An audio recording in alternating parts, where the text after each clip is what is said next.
खंडवा के ग्राम काकड़ में ग्रामीणों ने हनुमान जी का किया जल से अभिषेक। अनूठी तरीके से बारिश करने के लिए किए जतन। खंडवा के ग्राम काकड़ में आज बुधवार को पड़ेला हनुमान का अनूठे तरीके से अभिषेक किया गया।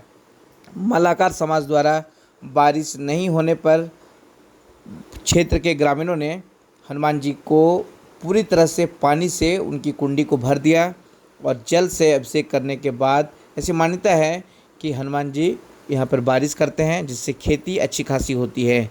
इसी परंपरा को ग्रामीणों द्वारा आज निर्वाह किया गया।